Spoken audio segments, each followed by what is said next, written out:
Audio Jungle.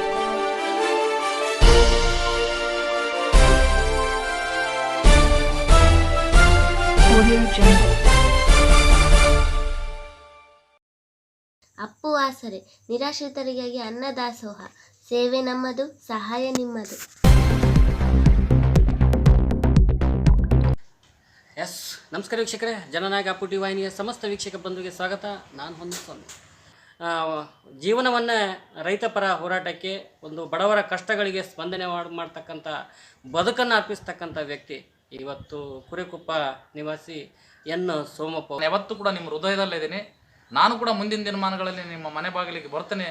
ಬಂದು ನಿಮ್ಮ ಕೆಲಸ ಕಾರ್ಯಗಳನ್ನು ನೀವು ಏನೇ ಇದ್ದರೂ ಹೇಳಿದ್ರು ಕೂಡ ಅದನ್ನು ಒಪ್ಪಿಸಿದ್ರೆ ನಾನು ಅದನ್ನು ನಾನು P1 ಥರ ನಿಮ್ಮ ಕೆಲಸಗಳನ್ನು ನೆರವೇರಿಸ್ತೇನೆ.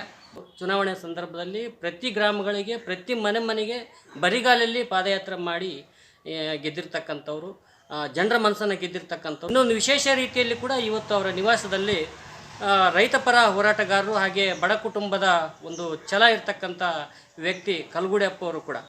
ಈ ಸಂದರ್ಭದಲ್ಲಿ ನಾನು ಮಾತಾಡೋಕ್ಕೆ ಅವಕಾಶ ಮಾಡಿಕೊಟ್ಟಂಥ ನಮ್ಮ ಪತ್ರಕರ್ತರಿಗೆ ಅಭಿನಂದನೆಗಳನ್ನು. ಆ ಸಾಲಿನಲ್ಲಿ ಇವತ್ತು ಕಲ್ಗುಡಿಯಪ್ಪ ಅವರು ಕೂಡ ಇದ್ದಾರೆ. ಹೀಗಾಗಿ ಏನು ಹೇಳ್ತಾರೆ, ಹೊಸ ವರ್ಷ ಆಚರಣೆ ಕೆಲವೊಂದು ಟೈಮಲ್ಲಿ ಕೂಡ ಇವತ್ತಿಗೂ ಕೆಲವರು ಹೇಳ್ತಾರೆ ನೆಲ ಜಲ ಅಂಥ ಒಂದು ಭಾಷೆ ಅಂತ ಬಂದಾಗ ಕಾಪಾಡ್ತಕ್ಕಂಥ ಶಕ್ತಿ ಆಗಬೇಕು, ಪರಿಸರನ ಪ್ರಕೃತಿನ ಕಾಪಾಡಬೇಕು. ಹೀಗಾಗಿ ವಿಶೇಷ ರೀತಿಯಲ್ಲಿ ಆಚರಣೆ ಮಾಡಬೇಕು ಹೊಸ ವರ್ಷ.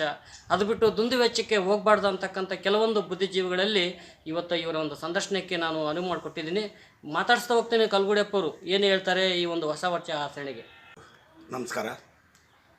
2026ನೇ ಇಸ್ವಿ ಹೊಸ ವರ್ಷದ ಆರ್ಥಿಕ ಶುಭಾಶಯ. ಎಲ್ಲ ನಮ್ಮ ಬಡ ಕುಟುಂಬ, ರೈತ ಕುಟುಂಬ, ಹಾಗೆಯೇ ನಮ್ಮ ಮೇಲ್ವರ್ಗದವರಾಗಲಿ ಕೀಳ್ವರ್ಗದವರಾಗಲಿ ಎಲ್ಲರಿಗೂ ಆ ದೇವರು ಒಳಿತನ್ನು ಮಾಡಿ ಎಲ್ಲರಿಗೂ ಶುಭ ಕೊಡಲಿ ಅಂತ ನಾನು ಆ ದೇವರಿನಲ್ಲಿ ಪ್ರಾರ್ಥನೆ ಮಾಡ್ತಾಯಿದ್ದೀನಿ. ಇನ್ನು ಮುಂದೆ ಇವರು ಹೇಳ್ದಂಗೆ ನಾವೇನಂತ ದೊಡ್ಡ ಶ್ರೀಮಂತರ ಕುಟುಂಬದವರಲ್ಲ, ಸಾಮಾನ್ಯ ಜನದ ಒಂದು ಕುಟುಂಬದ ಒಂದು ಮನೆತನದಲ್ಲಿ ಹುಟ್ಟಿ ನಾವು ಇವತ್ತು 2 ಸಲ ಒಂದು ಗ್ರಾಮ ಪಂಚಾಯತಿ ಮೆಂಬರ್ ಆಗಿ, 2ನೇದು ಪುರಸಭೆ ಮೆಂಬರ್ ಆಗಿ ಗೆದ್ದು ಒಂದು ಅಧ್ಯಕ್ಷ ಸ್ಥಾನಕ್ಕೆ ನಮಗೆ ಗೌರವದಿಂದ ಮಾಡಿದರು. ಅದಕ್ಕೆ ನಮಗೆ ಪ್ರತಿಫಲವಾಗಿ ನಮ್ಮ ಕೈಲಿ ಎಷ್ಟು ಸಾಧ್ಯ ಆಗ್ತೋ ಅಷ್ಟು ನಾವು ಜನಗಳ ಸೇವೆ ಮಾಡೋಕ್ಕೆ ಒಂದು ಅನುವು ಮಾಡಿಕೊಟ್ಟಿವಿ. ಇನ್ನು ಮುಂದೆ ಕೂಡ ಇದೇ ರೀತಿ ನಡ್ಕೊಂಡು ಹೋಗ್ತು ಅಂತೇಳಿ ಈ ಸಂದರ್ಭದಲ್ಲಿ ನಾನು ಮಾತಾಡೋಕ್ಕೆ ಅವಕಾಶ ಮಾಡಿಕೊಟ್ಟಂಥ ನಮ್ಮ ಪತ್ರಕರ್ತರಿಗೆ ಅಭಿನಂದನೆಗಳನ್ನು ಸಲ್ಲಿಸಿ ನಾನು ಮಾತುಗಳನ್ನು ಮುಗಿಸ್ತೀನಿ. ಹೊಸ ವರ್ಷದ ಈ ಶುಭ ದಿನದಂದು ಇಡೀ ಸಂಡೂರು ವಿಧಾನಸಭಾ ಗ್ರಾಮ ದೇವತೆಗಳಿಗೆ ಎಲ್ಲರಿಗೂ ಕೂಡ ದೇವತೆಯ ಆಶೀರ್ವಾದ ಪಡೆದು ಶುಭಾಶಯಗಳನ್ನು ನಮ್ಮ ಸಂಡೂರು ವಿಧಾನಸಭಾ ಕ್ಷೇತ್ರದ ಎಲ್ಲ ಸಾರ್ವಜನಿಕರಿಗೆ ಅರ್ಪಿಸ್ತಿದ್ದೇನೆ. ಬಹುಶಃ ಒಂದು ಮಾತು ಹೇಳಿದರು, ಇವತ್ತು ಭ್ರಷ್ಟಾಚಾರವನ್ನು ನಿರ್ಮೂಲನೆ ಮಾಡೋಕ್ಕೆ ಸಾಧ್ಯನೇ ಇಲ್ಲ ಅಂತ. ಹೀಗಾಗಿ ಇದು ಎಷ್ಟರ ಮಟ್ಟಿಗೆ ಸತ್ಯ ಅಂತಕ್ಕಂಥದ್ದು ತಮ್ಮ ಅಭಿಪ್ರಾಯ? ಅದು ಯಾಕಂದರೆ ಈಗ ನನ್ನ ಅಪ್ಪು ಈ ವಾಣಿಯ ಮೂಲಕ ಇಡೀ ಸಂಡೂರು ವಿಧಾನಸಭಾ ಕ್ಷೇತ್ರದ ಜನತೆಗೆ ತಿಳಿಪಡಿಸುವುದೇನೆಂದರೆ, ನಾನು ಒಬ್ಬ ರೈತಾಕಿ ಕುಟುಂಬದಿಂದ ಹುಟ್ಟಿ ನನ್ನ ತಂದೆ ತಾಯಿಗಳು ಹಾಗೂ ನನ್ನ ಸಹೋದರರೆಲ್ಲರೂ ಕೂಡ ಅವರು ಕೂಲಿ ನಾಲಿ ಮಾಡಿ ನನಗೆ ವಿದ್ಯಾಭ್ಯಾಸಕ್ಕೆ ಅನುವು ಮಾಡಿಕೊಟ್ರು. ನಾನು ವಿದ್ಯಾಭ್ಯಾಸ ಮಾಡಿದ್ದೇನಪ್ಪ ಅಂದ್ರೆ BA, ಅದಾದ ನಂತರ ಕಾನೂನು ಪದವಿ ಕೂಡ ಪಡೆದು, ತದನಂತರ ನಾನು ಕಾನೂನು ಪದವಿ ಪಡೆದು ವಕೀಲ ತರಬೇತಿಗೆ ಹೋಗಲಿಲ್ಲ. ನಾನು ಅದನ್ನು ಬಿಟ್ಟು ನನಗೆ ಸರ್ಕಾರಿ ನೌಕರಿ ದೊರಕಿದಕ್ಕೋಸ್ಕರ ಸರ್ಕಾರಿ ನೌಕರಿಗೆ ಜಾಯ್ನ್ ಆದೆ. ನಾನು ಈ ಮೂಲಕ, ಯಾಕಂದರೆ ತಾವು ಕೇಳಿರ್ತಕ್ಕಂಥ ಪ್ರಶ್ನೆಗೆ ನಾನು ಉತ್ತರಿಸಬೇಕಾದದಿಷ್ಟೇ. ಸಂತೋಷ್ ಹೆಗಡೆ ಸಾಹೇಬರು ಯಾಕಂದರೆ ಕಾನೂನು ಪದವೀಧರರು, ಆಮ್ಯಾಗ ಸುಪ್ರೀಂ ಕೋರ್ಟ್ ನ್ಯಾಯಾಧೀಶರು, ಆಮ್ಯಾಗ ಲೋಕಾಯುಕ್ತ ನ್ಯಾಯಾಧೀಶರು, ಇವ್ರು ಹೇಳಿದ್ದೇನೆಂದರೆ, ಈ ನೀವು ನಮ್ಮ ಇಡೀ ಕರ್ನಾಟಕ, ಯಾಕೆ ಬಳ್ಳಾರಿ ಡಿಸ್ಟಿಕ್ಕು, ಇಡೀ ಕರ್ನಾಟಕ ಹಾಗೂ ಇಡೀ ಭಾರತದಾದ್ಯಂತ ಈ ಭ್ರಷ್ಟಾಚಾರ ನಿರ್ಮೂಲನೆಗೆ ಮಾಡೋದು ಭಾಳ ಕಷ್ಟ ಅಂತ ಏನು ಹೇಳ್ಯಾರಲ್ಲ, ಅದು 100ಕ್ಕೆ 100 ಸತ್ಯನೇ. ಯಾಕಂದರೆ ಪ್ರತಿಯೊಂದು ಕ್ಷೇತ್ರದಲ್ಲಿಯೂ ಕೂಡ ಭ್ರಷ್ಟಾಚಾರ ತುಂಬಿ ತುಳುಕ್ತದೆ. ಅದನ್ನು ಕಂಟ್ರೋಲ್ ಆಗೋದು 100ಕ್ಕೆ 100 ಸುಳ್ಳದು. ಯಾಕಂದರೆ ಈ ಫಸ್ಟ್ ನಮ್ಮ ಆತ್ಮ ಶುದ್ಧಿ ಇರಬೇಕು. ನಾವು ಶುದ್ಧಿದ್ದು ನಾವು ಕರೆಕ್ಟ್ ಇದೀವಿ ಅಂದ್ರೆ ಆಗ ಭ್ರಷ್ಟಾಚಾರ ನಿರ್ಮೂಲನೆ ಆಗ್ತದೆ. ನಾವೇ ಸರಿ ಇಲ್ಲ ಅಂದಾಗ ಭ್ರಷ್ಟಾಚಾರನ ನಿರ್ಮೂಲನೆ ಆಗಕ್ಕೆ ಸಾಧ್ಯ ಇಲ್ಲ. ಯಾಕಂದರೆ ಎಲ್ಲ ಡಿಪಾರ್ಟ್ಮೆಂಟ್ ತಗರಿ, ನೀವು ಯಾವುದೇ ಡಿಪಾರ್ಟ್ಮೆಂಟ್ ತಗರಿ, ಎಲ್ಲ ಡಿಪಾರ್ಟ್ಮೆಂಟ್ಗಳಲ್ಲಿ ಕೂಡ ಲಂಚ ಇಲ್ಲದೆ ಯಾವ ಕೆಲಸ ಆಗಲ್ಲ. ಅದಕ್ಕಾಗಿ ಈ ಭ್ರಷ್ಟಾಚಾರನ ನಿರ್ಮೂಲನೆ ಮಾಡೋದು ಸಂತೋಷ್ ಹೆಗಡೆ ಅವರು ಏನು ಹೇಳ್ಯಾರ, ಅದು 100ಕ್ಕೆ 100 ಸತ್ಯ ಅಂತ ನಾನು ಹೇಳ್ತೇನೆ. ವೇದಿಕೆಯಲ್ಲಿ ಅವರು ಕಾಣಿಸ್ಕೊಳ್ತಾರೆ ಇತ್ತೀಚೆಗೆ ಅಂತಕ್ಕಂಥದ್ದು ಕೂಡ. ಹಾಗಾದರೆ ನೀವು ಎತ್ತಿರ್ತಕ್ಕಂಥ ಧ್ವನಿ, ಜನರಿಗೆ ಏನು ಪರ ಎತ್ತಿರ್ತಕ್ಕಂಥ ಧ್ವನಿ ಎಲ್ಲೇ ಒಂದು ಕಡೆ ರಾಜಕೀಯ ಬೆರೆಸ್ಬಿಡ್ತಾ ಅಂತ? ಇಲ್ಲ ನಾವು ಯಾಕಂದರೆ ಇದ್ದದ್ದು ವಾಕ್ಯನ ನೇರವಾಗಿ ಹೇಳ್ತಕ್ಕಂಥವ್ರು. ನಾವು ಈಗ ಕಾಂಗ್ರೆಸ್ ಆಗಿರಲಿ, BJP ಆಗಿರಲಿ, JDS ಆಗಿರಲಿ, ನಾನು ಒಂದು ವೇದಿಕೆಯಲ್ಲಿ, ಯಾಕಂದರೆ ಅದು ನಮ್ಮ ಪುರಸಭೆ ಕಾರ್ಯಕ್ರಮ ವೇದಿಕೆಯಲ್ಲಿ ಒಂದು ಮಾತು ಹೇಳಿರೋದು 100ಕ್ಕೆ 100 ಸತ್ಯನೇ. ಯಾಕಂದರೆ ಈ ಕ್ಷೇತ್ರದ ಇಂದಿನ ಶಾಸಕರು ಹಾಗೂ ಈಗ ಹಾಲಿ MP ಆಗಿರ್ತಕ್ಕಂಥ ತುಕಾರಾಮ್ ಸಾಹೇಬರು ಅವರು, ಯಾಕಂದರೆ ಹಿಂದೆ ಮೂರು ಸರಿ ಮತ್ತೊಂದು ಸರಿ 4 ಸರಿ ಶಾಸಕರಾದಾಗ ಎಲ್ಲ ಹಳ್ಳಿಗಳಲ್ಲಿ ಕೂಡ ತಾವು ಕಷ್ಟಪಟ್ಟು, ಯಾಕಂದ್ರೆ ಶಕ್ತಿ ಮೀರಿ ಕೆಲಸ ಮಾಡ್ಯಾರ. ನಾನು ಕೂಡ ನೋಡ್ತಾ ಇದ್ದೀನಿ. ನಾನು ಪಾದಯಾತ್ರೆಗೆ ಹೋದಾಗ ನೋಡ್ತಾ ಇದ್ದೆ. ಪಾದಯಾತ್ರೆಗೆ ಹೋದಾಗ ನೋಡಿದಲ್ಲಿ ರಸ್ತೆಗಳು ಎಲ್ಲ ಕಡೆ ಕೂಡ ಡಾಂಬರೀಕರಣ ರಸ್ತೆಗಳಾಗ್ಯಾವ ಹಳ್ಳಿಗಳಲ್ಲಿ. ಇಂಟೀರಿಯಲ್ ಏರಿಯಾ ಕೂಡ, ಯಾಕಂದ್ರೆ ದೇವ್ರಹಳ್ಳಿ ಅಂತ ಹೇಳಿ ಇಂಟೀರಿಯಲ್ ಏರಿಯಾ ಐತೆ, ಅಲ್ಲಿ ಹೋದ್ರೂ ಕೂಡ ರಸ್ತೆಗಳಾಗ್ಯಾವ. ಆಮ್ಯಾಗ ಬಸ್ಸಿನ ವ್ಯವಸ್ಥೆ ಕೂಡ ಕೆಲವು ಕಡೆ ಬಸ್ಸಿನ ವ್ಯವಸ್ಥೆ ಮಾಡ್ಯಾರ. ಆಮ್ಯಾಗ ಆಸ್ಪತ್ರೆ ಏನಂದರೆ ಆಸ್ಪತ್ರೆ ಕಾಮಗಾರಿ ಯಾಕಂದರೆ ವಿಳಂಬವಾಗಿರ್ಬೋದು ಅಷ್ಟೇ, ಅದು ಕೂಡ ಕಾಮಗಾರಿ ಪ್ರಗತಿಯಲ್ಲಿ ನಡೀತಾ ಇದೆ ಈಗ. ಆಮ್ಯಾಗ ಹಾಸ್ಟೆಲ್ಗಳು, ಆಮ್ಯಾಗ ಶಿಕ್ಷಣ ಕ್ಷೇತ್ರಕ್ಕೆ ಎಲ್ಲ ಕ್ಷೇತ್ರಗಳಿಗೂ ಕೂಡ ಒಲವು ಕೊಟ್ಟಾರ. ಅದು ಅವ್ರು ಮಾಡಿರ್ತಕ್ಕಂಥ ಕೆಲಸಗಳನ್ನ ನಾನು ನೇರವಾಗಿ ಹೇಳೀನಿ. ಯಾಕಂದ್ರೆ ತುಕಾರಾಮ್ ಸಾಹೇಬರು MP ಸಾಹೇಬರು ಕೆಲಸ ಮಾಡ್ತಿದ್ದಾರೆ ಅಂತ ಹೇಳೀನಿ. ಯಾಕಂದರೆ ಇಲ್ಲಿ ನಾನು JDS ಪಕ್ಷದ ಒಬ್ಬ ನಿಷ್ಠಾವಂತ ಕಾರ್ಯಕರ್ತನಾಗಿ ಕಾಂಗ್ರೆಸ್ ಪಕ್ಷದಿಂದ ಗೆದ್ದಿರ್ತಕ್ಕಂಥ MP ಸಾಹೇಬ್ರನ್ನ ಹೊಗಳ್ಯಾರತ್ತಂದೇಳಿ ಇದು ಕೆಲವರು ಮಾತಾಡ್ಬೋದು. ಆದರೆ ನಾನು MP ಸಾಹೇಬ್ರನ್ನ, ಕಾಂಗ್ರೆಸ್ ಪಕ್ಷನ ನಾನು ಹೊಗಳಿಲ್ಲ. MP ಸಾಹೇಬ್ರ ಇರ್ತಕ್ಕಂಥ ಗುಣಗಳನ್ನ ನಾನು ಹೊಗಳೀನಿ. ಇವತ್ತು ಹೊಸ ವರ್ಷ ಅಂದ ತಕ್ಷಣ ಕೆಲವೊಂದು ಅಭಿಪ್ರಾಯಗಳು ಭಾಳಷ್ಟು ಬುದ್ಧಿಜೀವಿಗಳು ಮಾತಾಡಿದ್ದಾರೆ. ಏನು ಹೊಸ ವರ್ಷ, ಇದು ಕೇವಲ ಕ್ಯಾಲೆಂಡರ್ ಬದಲಾವಣೆ ಆಯಿತು ಅಂತಕ್ಕಂಥದ್ದು. ಕೆಲವರು ಹೇಳ್ತಾರೆ ಇದು ವರ್ಷ ಅಂದ ತಕ್ಷಣ ಒಂದು ನಮ್ಮ ಆಯಸ್ಸು ಕಡಿಮೆ ಆಗುತ್ತೆ, ಒಂದು ವರ್ಷ ಆಗ್ತಾ ಬರುತ್ತೆ, ಅದು ಎಚ್ಚರಿಕೆ ಆಗಬೇಕಂತ ಕೆಲವರು ಹೇಳ್ತಾರೆ.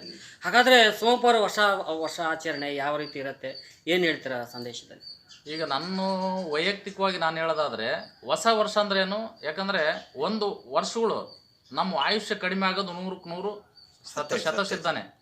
ಆದರೆ ಹೊಸ ವರ್ಷ ಅಂದರೆ ಈಗ ಕ್ಯಾಲೆಂಡರ್ ಏನು ಬದಲಾವಣೆ ಮಾಡ್ತಿದ್ದೀವಿ. ಜನವರಿ ಬಂತಂದ್ರೆ, ಯಾಕಂದರೆ ಇದು ಇಂಗ್ಲೀಷ್ ಕ್ಯಾಲೆಂಡರ್, ಇದನ್ನು ನಾವು ಬದಲಾವಣೆ ಮಾಡ್ತಿದ್ದೀವಲ್ಲ. ನಮಗೆ ಹೊಸ ವರ್ಷ ಯಾವುದಪ್ಪ ಅಂದ್ರೆ ಯುಗಾದಿ. ನಮಗೆ ಹೊಸ ವರ್ಷ ಯುಗಾದಿನೇ ನಮ್ಗೆ. ಯಾಕಂದ್ರೆ ಎಲ್ಲ ನಾವು ಜೀವಿಗಳಿದ್ದೀವಿ ಅನ್ಕ, ಆ ಗಿಡ ಮರಗಳಿಗೆ ಕೂಡ ಜೀವ ಐತೆ. ಆ ಗಿಡ ಮರಗಳು ಚಿಗುರಿ ಮತ್ತೆ ಇದಾಗ್ಬೇಕಂದ್ರೆ ಯುಗಾದಿ ದಿನ ಅವಾಗ ಹೊಸ ವರ್ಷ ಸ್ಟಾರ್ಟ್ ಆಗ್ತದೆ.